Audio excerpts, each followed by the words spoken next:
안녕하세요. 대원 멘토 황대근입니다. 오늘은 흥하해운 함께 살펴보도록 하겠습니다. 금일 해운주 중에서 HMM만 좀 상승을 해주고 있는 모습을 보여주고 있다라고 설명을 드릴 수 있겠는데, 전반적으로 좀 숨고르기가 진행이 되고 있지 않나 생각을 하고 있습니다. 그리고 예상을 했던 대로 아직까지 컨테이너 지수가 부각을 받고 있기 때문에 이 컨테이너 지수 상승에 따라서 좋은 흐름세를 받아주는 HMM 같은 경우 상승을 하고 있다, 이렇게 설명드릴 수 있겠죠.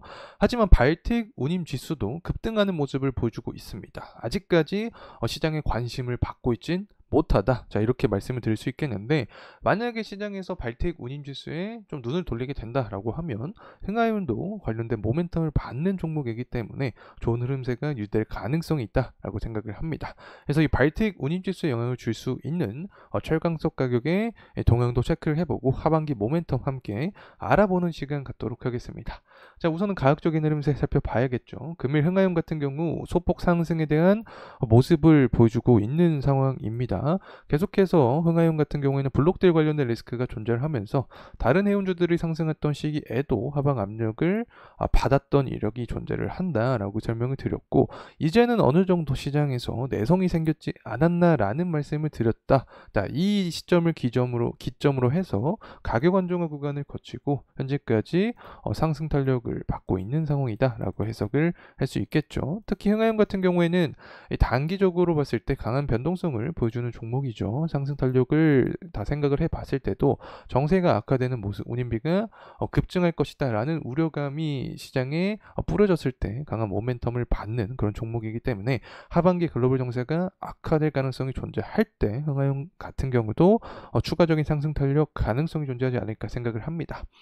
현재 수급 동향을 보게 되면 근 한 달 동안 외국인의 매도세 그리고 기관은 매집하는 모습을 보여주고 있는 상황입니다. 연기금 사모펀드도 매집세를 보여주고 있기 때문에 추가적인 상승에 대한 키는 연기금과 사모펀드 쪽에서 좀 강한 매집세에 대한 모습을 보여주는 것이 추가적인 어떤 상승 동력원이 될 수 있지 않을까 생각을 하고 있습니다. 금일 장 초반 기준으로 했을 때 외국인의 매집세가 소폭 들어오고 있다는 점 추가로 말씀을 드리고 싶습니다. 그리고 주봉으로 살펴봤을 때 아직까지 흥하용 같은 경우에는 현 11선 구간 쪽에 놓여 있는 상황이기 때문에 강한 상승에 대한 모습이 좀 필요한 상황이다라고 생각을 하고 있습니다. 이렇게 강하게 상승을 하게 된다라고 하면 4월 달에 윗꼬리가 출현했던 구간이 있죠. 이 구간에 돌파 여부가 중요하게 작용이 될 수 있다는 점 말씀을 드리면서 그러면 영상 시작해 보도록 하겠습니다. 현재 컨테이너 지수가 계속해서 부각을 받고 있습니다. 홍해 사태가 장기화되고 있다라는 내용이 주요 골자입니다. 그래서 해상운임이 급등하고, 특히 해상운임이 급등한다라는 내용을 좀 자세하게 읽어보게 되면 주요 내용은 다 컨테이너 운임 지수입니다. 내용 살펴보게 되더라도 전년 대비 3배 상승을 했다. 중국의 밀어내기 수출 급증도 운임 상승에 한몫을 했다라는 내용이 나와주고 있죠. 그래서 노선 우회로 인해서 물류비 상승이 불가피하기 때문에 운임비 상승, 그래서 해운주가 강세의 모습을 보여주고 있다. 자, 이렇게 해석을 할 수 있겠죠. 그리고 나서 이스라엘과 이란 관련된 전쟁도 계속해서 이어지고 있는 상황입니다. 확전에 대해서 불가피하다라는 내용이 나와주고 있고, 아직까지 이란은 헤즈볼라나 후티 반군을 이용해서 공격을 하고 있는 상황이긴 하지만, 만약에 이란이 직접적으로 개입을 하게 된다라고 하면 이란 밑에 호르무즈 해협을 봉쇄하겠다라는 내용까지 이어질 수 있게 됩니다. 그렇게 되면 내용 전개는 뻔하죠. 호르무즈 해협을 봉쇄한다라고 하면 운임비 급등 가능성, 그리고 유가 $100 가능성, 결론적으로 봤을 때 시장의 리스크가 커질 수 있게 됩니다. 이러한 상황에서 수혜주가 될 수 있는 게 바로 해운 그리고 석유 관련된 종목이다. 자, 이러한 종목들이 시장의 수급을 빨아들일 가능성이 존재하기 때문에 흥하용 같은 경우고 관련된 변동성을 크게 보여줄 가능성이 있다라고 생각합니다.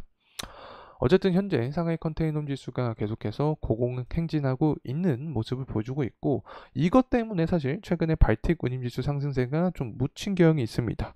7월 1일 기점으로 했을 때 5% 이상의 급등세를 보여줬습니다. 그래서 제가 생각했던 구간이 있었죠. 5월 달에 상승했던 이 고점 구간, 그리고 3월 달에 2400포인트까지 만약에 도달을 하게 된다라고 하면 하반기에 해운주를 끌어올리는 종목은 발틱 운임지수 관련된 종목이 될 수 있다. 자, 이렇게 다시 한번 말씀을 드리고 싶습니다. 그리고 나서 철광석 가격도 다시금 상승을 해주고 있는 모습을 보여주고 있습니다. 이 철광석 가격이 이렇게 반등하는 모습을 보여줬기 때문에 발틱 운임지수 역시 상승 탄력을 좀 강하게 받지 않았나 생각을 하고 있습니다. 사실 중국의 제조업 지표가 최근에 6월 30일 날 그렇게 좋은 모습은 보여주지 않았습니다. 그냥 예상치랑 부합된 모습을 보여줬기 때문에 중국의 제조업 지표가 강한 모습을 보여주진 않았다라고 해석을 할 수 있겠는데, 어쨌든 원자재에 대한 수요가 증가를 하면서 철강석 가격이 반등을 했기 때문에 발틱 운임지수의 어떤 급등세까지 야기를 하지 않았나 생각을 하고 있고, 이제부터는 시장의 관심도 차이다라고 생각을 합니다. 만약에 시장이 발틱 운임지수 쪽에 더욱더 관심을 갖게 되는 상황이 오게 된다라고 하면 이 부분이 결국에 흥하이온 주가에도 직접적인 영향까지 줄 수 있지 않을까 생각을 하고 있습니다. 그래서 돌아와서 흥하이온의 가격적인 흐름을 보게 되면 금일 소폭 상승을 하고 있긴 합니다. 하지만 아직까지 모멘텀을 확실하게 받지 못했다. 자, 이렇게 해석을 할 수 있겠죠. 흥하이온뿐만 아니라 대한해운 같은 종목도 보게 되면 금일 강한 상승 탄력을 받지 못합니다. HMN 같은 경우만 계속해서 좋은 흐름세를 보여주고 있고, 이 부분은 장 초반부에 제가 언급을 드렸던 부분인 것처럼 컨테이너 운임지수 쪽으로 시장의 관심세가 돌아왔기 때문에 이렇게 모습을 보여주고 있지 않나 생각을 합니다. 그래서 하반기 흥하해운 쪽으로 만약에 발틱 운임지수 쪽으로 해운주 업황이 관심도가 돌아가게 된다라고 하면 흥하이온도 상승 탄력 받을 가능성이 존재한다, 이렇게 생각을 하고 있고, 대선을 앞두고 있기 때문에 다시 한번 강한 어떤 전쟁에 대한 이야기가 나올 가능성이 높습니다. 그렇게 되면 관련된 대표적인 수혜주가 흥하해운이기 때문에 단기적인 변동성을 보여주면서 추가적인 상승 흐름세까지 이어질 수 있지 않을까 생각을 하고 있습니다.